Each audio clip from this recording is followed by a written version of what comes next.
Hi friends, welcome to Indu's Kitchen.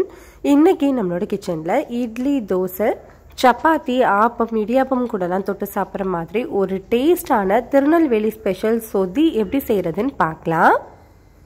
இதை செய்யறதுக்காக first ஒரு ப்ரெஷர் குக்கரில் மெஷரிங் கப்பில் 1/4 கப் அளவு பாசிப்பருப்பை நல்லா கழுவிட்டு அதில் 1 கப் அளவு தண்ணி சேர்த்து மீடியம் ஹீட்டில் 4 விசில் விட்டு எடுத்து வச்சுக்கலாம். இது வெந்துட்டுருக்கட்டும். அடுத்தது ஒரு பாத்திரத்தில் காய்கறி எல்லாத்தையுமே வேக வச்சுக்கலாம். அதுக்காக நான் இன்னைக்கு ஒரு முருங்கைக்காய் கூடவே ஒரு மீடியம் சைஸ் கேரட், ஒரு மீடியம் சைஸ் உருளைக்கிழங்கு, ஒரு 10 பீன்ஸ் சேர்த்துருக்கேன். கட்டாயம் நம்ம முருங்கைக்காய் சேர்த்துக்கணும், அப்போதான் சொதி வந்து நல்லா டேஸ்டாக இருக்கும். காய் எல்லாத்தையுமே அப்படியே பாத்திரத்தில் சேர்த்துக்கோங்க. இந்த காய்கள் எல்லாமே அவசியம் சேர்த்துக்கணும். இது கூட நீங்கள் பச்சை பட்டாணி கூட சேர்த்துக்கலாம்.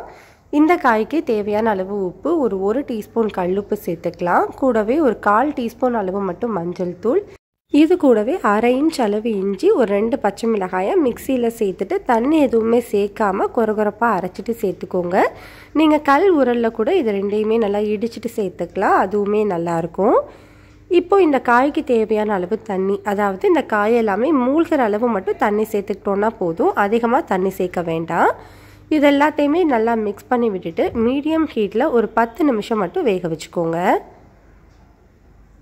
ஒரு 10 நிமிஷத்தில் பாருங்கள், காய் எல்லாமே கரெக்டான பதத்துக்கு வெந்து வந்திருக்கு. காய் எல்லாம் ஓவராக வெந்துடக்கூடாது, அப்புறம் சொதியோட டேஸ்ட்டே வந்து மாறி போயிடும். இந்த அளவுக்கு வெந்த உடனே ஸ்டவ் ஆஃப் பண்ணிவிட்டு தனியாக வச்சுக்கோங்க.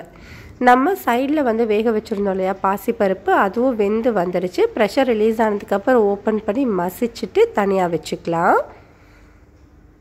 இப்போ நம்ம சொதி செய்கிறதுக்காக ஒரு கடாயில் ஒரு 2 டேபிள் ஸ்பூன் அளவு தேங்காய் எண்ணெய் சேர்த்துருக்கேன். தேங்காய் எண்ணெய் இல்லை அப்படின்னா நீங்கள் நார்மலான சமையல் எண்ணெய் யூஸ் பண்ணிக்கலாம். எண்ணெய் சூடானதுக்கப்புறமா இதில் 1/2 டீஸ்பூன் கடுகு, 1/2 டீஸ்பூன் உளுந்து, 1/2 டீஸ்பூன் சீரகம் சேர்த்துக்கலாம். இதெல்லாம் பொரிஞ்ச உடனே கொஞ்சமாக கருவேப்பிலை சேர்த்து தாளிச்சிட்டு ஒரு 10 சின்ன வெங்காயத்தை 2 கட் பண்ணி சேர்த்துட்டு ஒரு 2 நிமிஷத்துக்கு மட்டும் வதக்கிக்கோங்க. வெங்காயம் வதங்கினதுக்கு அப்புறமா நம்ம வேக வச்சிருந்த காயை வேக வச்ச தண்ணியோடவே சேர்த்து நல்லா ஈவனாக மிக்ஸ் பண்ணி விட்டுக்கோங்க. ஒரு 2 நிமிஷம் மட்டும் நல்லா வேகட்டும். 1/2 மூடி அளவு தேங்காயிலேருந்து முதல்ல எடுத்த திக்கான தேங்காய் பாலோட அளவு வந்து 1 கப் அளவு இருக்குது. அதை வந்து தனியாக எடுத்து வச்சுருக்கேன். 2ஆம் பால், 3ஆம் பால் இது ரெண்டையும் சேர்த்தது ஒரு 1/2 கப் அளவு இருந்தது. அதை மட்டும்தான் நான் இப்போ இதில் சேர்த்துக்கிறேன். முதல் பாலை நம்ம கடைசியாக தான் சேர்த்துக்கணும், அதனால் 2ஆவது 3ஆவது பாலை மட்டும் இப்போ சேர்த்துக்கோங்க. அது ரெண்டும் சேர்த்து 1/2 கப் இருக்குது. இது எல்லாத்தையுமே நல்லா ஈவனாக மிக்ஸ் பண்ணி விட்டுட்டு இதை ஒரு கொதி வர வரைக்கும் வேக வச்சுக்கலாம். கிட்டத்தட்ட ஒரு 3லேருந்து 4 நிமிஷம் ஆகும். இந்த மாதிரி இதெல்லாம் கொதித்து வந்த உடனே நம்ம வேக வச்சு மசிச்சு வச்சுருக்கோம் இல்லையா பாசிப்பருப்பு, அதை வந்து இப்போ சேர்த்துக்கோங்க. பருப்பு சேர்த்து நல்லா மிக்ஸ் பண்ணிவிட்டு திரும்பவும் இதை ஒரு 5 நிமிஷத்துக்கு நல்லா கொதித்து வேக விட்டுக்கலாம்.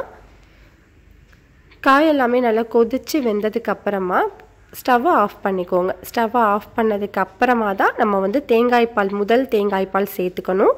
ஸ்டவ்வை ஆஃப் பண்ணிவிட்டு நம்ம எடுத்து வச்சுருக்கிற 1 கப் தேங்காய் பாலை அப்படியே சேர்த்துக்கலாம். இது கூடவே ஒரு பாதி லெமனோட ஜூஸ் சேர்த்துக்கோங்க. கூடவே கொஞ்சமாக பொடியாக நறுக்கின கொத்தமல்லி இலைகள், அதுக்கப்புறமா வந்து ஒரு டீஸ்பூன் அளவு தேங்காய் எண்ணெய், இது எல்லாமே ஸ்டவ்வை ஆஃப் பண்ணிவிட்டு சேர்த்துக்கோங்க. நல்ல வாசமாக டேஸ்ட்டாக இருக்கும். அவ்வளோதான், நம்மளுக்கு ரொம்ப சிம்பிளான ரொம்பவே டேஸ்டான திருநெல்வேலி சொதி ரெடி ஆகிடுச்சு. இது ஆப்பம், இடியாப்பம், இட்லி, தோசை, பூரி, சப்பாத்தியோடலாம் சூப்பரான காம்பினேஷன். கட்டாயம் ட்ரை பண்ணி பாருங்கள்.